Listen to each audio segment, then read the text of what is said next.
Hello, EduMagicians. Welcome to the EduMagic podcast with your host, Dr. Sam Fessich. Dr. Sam is a professor of education, author of EduMagic, and a pumpkin spice latte fan. This podcast is designed for pre-service teachers. Remember, friends, teaching doesn't begin at graduation, but during that first class at 8 a.m. Let's get this party started. I'm Donnie Piercy, host of the Partial Credit Podcast, a part of the Education Podcast Network, just like the show you're listening to now. Shows on the network are individually owned and opinions expressed may not reflect others. Find other interesting education podcasts at edupodcastnetwork.com. Hey EduMagicians, it's Sam, and before we start into this episode, I want to share with you about an amazing resource. It's called the Educator Candidate Member Portal. AAEE provides you with resources such as virtual job fairs, a job board, interview tips and prep, resume building, webinars. You can even get a copy of the Job Search Handbook digitally.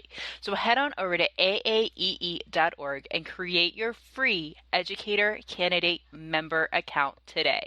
Friends, one more thing before we get started. This episode is brought to you by my new course, Digital Portfolios from Scratch to Interview Ready. Head on over to sfessich.com/courses for more information about this self-paced, hands-on virtual workshop. Hello, friends, and welcome back to another episode of the EduMagic podcast. My name is Dr. Sam Fessich, and today I have with me Craig Randall. And, you might know him over on Twitter. He's a consultant, he's a trainer, he's a speaker, he's an author of Trust-Based Observations. And friends, I know when we go into our classrooms and we have our college supervisor observe us, or we have the mentor teacher observe us, it can be a little nerve-wracking. Well, Craig is here. He's going to share with us a little bit about that traditional observation strategy, and then he's going to share his strategies for trust-based observations. And I'm so excited to have him here today and share all of his great tips and strategies with us. Craig, welcome to the show. Thanks, Sam. I appreciate your having me on. I'm excited to get started. Let's jump right into your teaching story, Craig. What brought you into education? What are you currently doing, and what keeps you here in the education field? It's a great place to be. What keeps you here? I agree. It's a great place to be.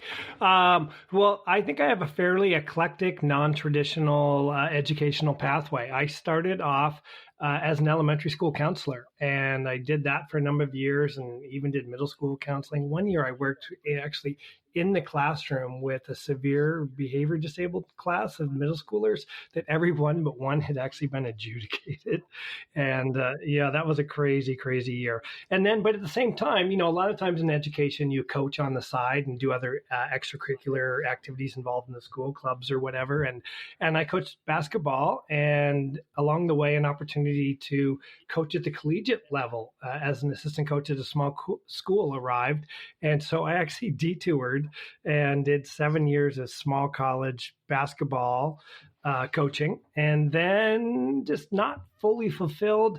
My wife and I decided to fulfill a lifelong dream and seek out overseas international school teaching opportunities. And so I know. Whoa. I wasn't expecting that jog in your journey, but keep going. I'm liking this. I told you it was eclectic. And so we went to an international school job fair, which is a crazy endeavor in and of itself, where in 3 days' time, you could end up on really any one of 4 or 5 different continents. And we ended up in Warsaw, Poland. And that's actually when I got my first actual teaching experience, teaching PE and health. And then I got my administrative certificate while I was working on that in the summers, and then became an assistant principal and a principal, working our way around to different countries until we came back home a couple of years ago. And I wrote a book. Yes, and we're going to talk about that. That's a great segue, by the way. You not only wrote a book, Craig, but it is endorsed by some big names in education. John Hattie, Carol Dweck. This is great stuff, and it's all about observations. And I think I know whenever I was a teacher, if you get observed by the principal, like the the hair on the back of your neck stands up. You're like looking at deer in the headlights for a brief second, and then you start teaching. It can be a little nerve-wracking and being a little fearful. And I know in your book you share some strategies to, that is not what observation should be. It should be this relationship, this trust between the principal and the teacher. But I'm getting ahead of myself. Can you please share a little bit about your book? Why did you choose observations, and what kind of strategies do you share in this book that we can look into? I guess it just became observations became an area of passion for me. And I think really it started in my principal certification program, where I met I'm going to go back a little bit further. I would say when I was overseas, I had not been observed for 2 straight years. And I was really, really frustrated. And I know other people have experienced the same kind of a thing. And because we want to be, as much as we talk about not liking it, at the same time, we want opportunities for growth and maybe to show off some of the things that we think we're doing well. And I had a buddy that was doing his cert program at the same time, and we would always talk shop. And then my first summer of taking classes, I ran into my mentor, Warren Aller, and he just kept talking about, you have to be in classes with teachers every day. You have to be helping them and supporting them. And it just resonated with me. And in his class, we would practice doing observations all the time. We would bring in mini lessons and teach them. And then others of us would observe and take notes and then have reflective conversations immediately afterwards. And it was just amazing, and it just stirred me. And the questions we ask, which still drive trust-based observations today, are what were you doing to help students learn? And if you had it to do over again, what, if anything, might you do differently? Which automatically sends a message that reflective conversation is reflective. It's reflective thought is a part of the process. So anyway, it started with that, and then I became a principal or assistant principal, and I was really lucky that I had a boss that would let me take a non-traditional observation route, and he actually decided to do the same thing. And they're just short 20-minute observations, and we started doing them. And then I don't know whether it was maybe just new guy afraid of like rocking the boat, or that I didn't really feel I knew their teaching so much from just 1 or 2 times of visiting. And so I would just share what I noticed, and which is really sharing their strengths. And then I didn't offer suggestions at first. And then I noticed that teachers really liked having their strengths shared with them. And you can find strengths with everybody. Occasionally you have to look a little harder for some, but not with most. And so then what I noticed is that pretty soon, second, third time, teachers would start saying, okay, but what can I get better at? And then without really realizing it, somehow I noticed that by waiting, I was building trust. And then because they trusted me, they wanted to get better. And so then they were open to all kinds of amazing suggestions from there. And so that's really how the whole passion started, because teachers, I could see how well they responded to it. And they would say things like, I've been observed more this year than in my whole life combined, or this is the first time it was really felt like it was about teaching and learning. And so, I mean, how rewarding. And then you would see teachers make amazing strides and transform their teaching in miraculous ways too. So that's how it started. That you mentioned about building that relationship of trust, and I can imagine that that's incredibly important from a principal, assistant principal to a teacher. But also when we think about our students who are preparing to be educators, you need to have that relationship of trust with your college supervisor, with your mentor teacher. What are some ways you can start building that, so whenever you have your observation or someone's coming in to observe you, you've already have that baseline met? I mean, for some of our student teachers, they're just meeting their supervisors this semester. They have never had them for courses. For others, that relationship is there. They've had that professor for a while. What are some ways we can start building those relationships between student teacher and mentor teacher, student teacher and supervisor as well, college supervisor? Sure. I mean, I think being proactive is a great way for a pre-service teacher or a new teacher to start, and seeking them out and letting them know that you're open to suggestions and you're open to advice. And I think along with it, my wife is a new teacher mentor, and one of the things that she talks about regularly is planning and preparation and the vital necessity of doing that, especially when you're new, and even the extra time and effort that you have to put in when you're new. And so I think even when we're talking about student teaching, the more that you're prepared ahead of time and even think about things that you might want to ask that teacher supervisor or teacher mentor to look for, or things to offer, I think you're showing your willingness to be vulnerable. And it is a really vulnerable process to be observed. I think Brene Brown's work on vulnerability is really, really important. And so throwing yourself out there proactively like that, I think, as if I was in the position of a supervisor or mentor teacher, I would find that really exciting that pre-service or new teacher demonstrated that. And I think that would make me want to reciprocate in a more empathetic way towards supporting your growth. In your book, you share about the traditional observation versus the trust-based observations. You've already shared about creating that relationship, starting with those strengths, giving them some wait time. Here are some strengths, observe again, and give some feedback. What are some other ways that make trust-based observations different from a traditional, I'm going to come and see you once a semester or once a grading period? What are some other ways that make your strategies of trust-based observations different and essentially more effective? Okay. So I when I say this, I'm not intending to be critical of current models, because I know enormous effort has been put into them. And if you were to look at, say, Marzano or Danielson's, the indicators of on their templates of what good pedagogy and all these different areas, no one would argue that all of those are good and true elements of what makes for a good teacher, although I don't think you can master all of them.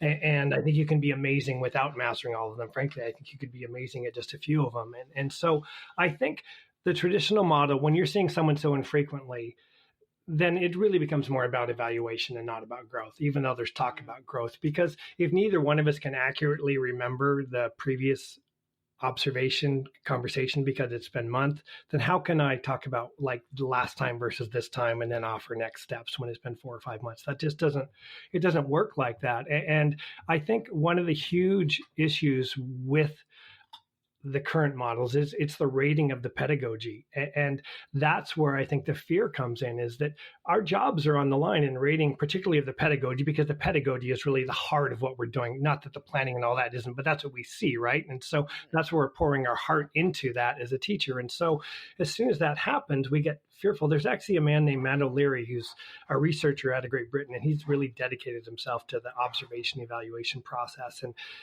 all his research points to the fact that as soon as you start to evaluatively rate someone, they stop taking risks. And so to me, we want to create conditions where people take risks, because that's where, when people persist in taking risks, that's when growth is going to happen. But if we've got a model that's set up that's inadvertently doing the opposite of that, it's really going to stifle risk-taking and innovation efforts. And so we try to basically create conditions of trust by having empathy for teachers and the vulnerability that is the observation process, the vulnerability that and unpredictability of working with 25 or 30 developing minds, and what that means on a day-to-day basis in class that you have to respond to in the moment. And now with the vulnerability of really completely revamping in some ways the way we teach with COVID-19. And so when we have that empathy for what that process is, and we use our emotional intelligence to drive the words and the actions that we use with our teachers, I think immediately they feel safer. I agree with the evaluation pieces with Danielson. And I had a mentor who once said, Sam, you don't stay in Distinguished. You visit there, you vacation there, and then you come back, to other areas. You always are glowing and growing in different areas. And you're right. You can't stay in that excellence or distinguished area. It's just a place that you visit. And when we start thinking about that evaluation process, it really does start to suck some of that creativity and risk taking out of our teaching, because we want to make sure we're getting, it becomes more of a checklist instead of a guideline. Yeah, no, you're absolutely right. I think one of the other things that we do in trust-based observation on our template, and one of the areas on the template is we only have 9 areas of pedagogy on there. And am I missing some? Absolutely. But the research says as soon as there's 10 or more areas, observers start losing the lesson looking for the trees. And I want to see the teaching as a whole. And so one of the other ways that we really try and support our teachers is by, on the observation form, we actually have a student interview section where we ask them about the learning target and what their understanding of the learning target is, and can they demonstrate some ways that they've done that. So we just interview one or two students, and of course over time, depending on who you're interviewing, your answers might vary. But when teachers can see what students are saying, because the teaching is really important, but really the effectiveness comes from, are they learning what we're intending to teach, right? And so by doing the interview on that, when teachers can see that information and realize we're not judging what's happening, especially over one or two visits, then that gives them information to think about their practice and see whether tweaks can be made to ensure that students are learning what's intended. You mentioned the observation form. You have 9 points in which you're looking at. Can you share some of those other areas? Yeah, well, relationships, management. We have some engagement strategies like related to cooperative learning, reflection and processing time, questioning, formative assessment, feedback, differentiation. I might be missing one in there, but and then we have another area on the form that's on there, but it's really on there just for the observers, and it's risk taking and innovation, and we have that on there for a very specific reason, and that's so as observers we have a reminder to make sure we repeat over and over and over the message to our teachers that if I go into your class and you're trying something new and it completely bombs, the next day when I have my reflective conversation with you, you're going to get a fist bump for taking risks. Because when we can get to that point, that's where we're going to see growth. I love that. Promoting the positive, take a risk, try something new. If it bombs, you're going to learn from it. But if it goes well, you're going to learn from that too. And what I'm hearing from the points on your observation form, there's lots of elements from Danielson framework, the differentiation, the pedagogy pieces, and I think there's good pieces there that you can really, start to have these conversations, the reflective conversations with the teachers, focusing in on those strengths, and then weaving in through conversation, reflective conversation, those areas in which they need to grow, because every educator has areas of that are glowing, and everyone has areas that are growing. No matter if you're teaching for 30 years or 30 days, you have glows and grows. I really like that you use the word glows and grows. I might steal that from you, Sam, because I got it from somebody else. Couldn't tell you where it was, but yeah, I totally used that.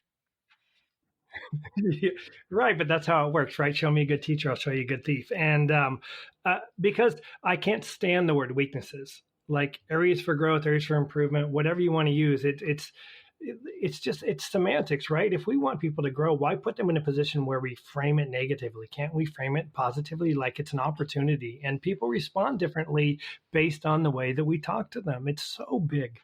Now, Craig, I know that your book is geared towards that practicing educator principle, doing those observations. What are some strategies you have for the future teachers, student teachers that are listening today, so they can work on their that mindset of getting observed from their supervisor or getting observed from their mentor teacher, like an official evaluation or observation? Do you have any strategies so they can help flip that script from, oh, my professor just walked in the door, what do I do when I freeze?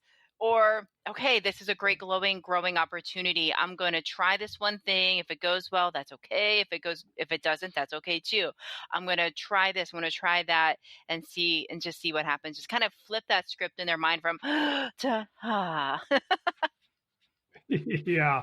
I mean, I think that's easier said than done, because I think human nature is that we are going to have that no matter what. I mean, even when I'm getting feedback on something, in the moment, do I love it? No, I have anxiety. What are they going to say? Aren't they going to like it? And so I think that's normal to have that, but it's after that moment passes, then what can we do to make it a growth opportunity? And so depending on the model that their principal is using, I suppose they could recommend my book to have them change their model.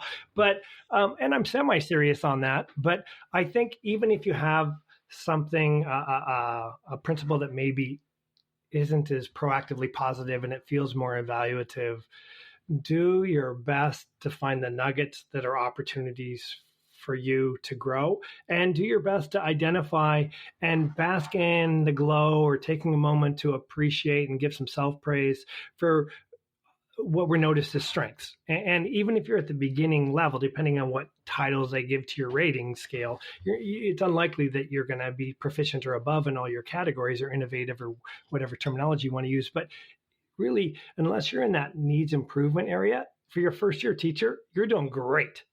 And if you're in developing or approaching as a first year teacher, I think that's fantastic. And so I think taking a moment to enjoy that and appreciate that, and build off of your strengths too, not just focus on, of course, if an administrator asks you to work on an area, and we all have areas, especially as new teachers. So Craig, let's talk more about where we can find your book, where we can find it, where we can find more about you, so my audience can connect with you and learn more. Sure. Well, I have a website, www.trustbased.com. And so you can find out more about that. You can get the book there, or through Amazon, or through my publisher, Roman, ROWMAN.com. You can email me at Craig@trustbased.com, or my Twitter handle is @trustbasedcraig. So really, those are some ways that you can find out more about the book, or about me. Awesome.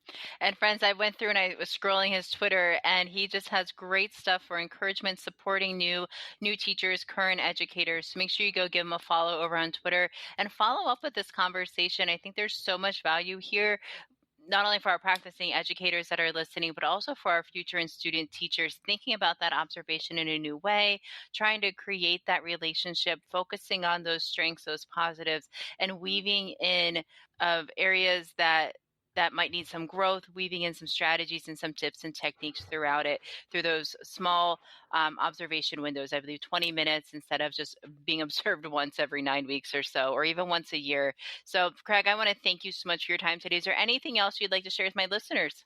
One thing I was just thinking about for your new and pre-service teachers, because that's where the podcast is aimed, is that if you go to the website, you can request my observation form. And so with those 9 areas, which I do agree align fairly closely, just maybe in a more broad sense to Marzano or Danielson or Cell 5, and you can get my observation form from there. And so that gives you an idea of what those areas are. But on the form, I have what's called toolbox possibilities, and that lists a bunch of the strategies that would fit into those categories. But there's also a web link for each category that points to different articles, or where you can have books. So it really provides your teachers with a potential area to grow, to do some reading to grow, or even, we do an article and immediately begin implementing something new into their practice. So that might be a little tool, even though it's an observation form, that your teachers could use to help them. That's really powerful. Thank you so much for letting us know, Craig. Yeah. All right, friends, thank you so much for your time today. And remember, you have the EduMagic within you.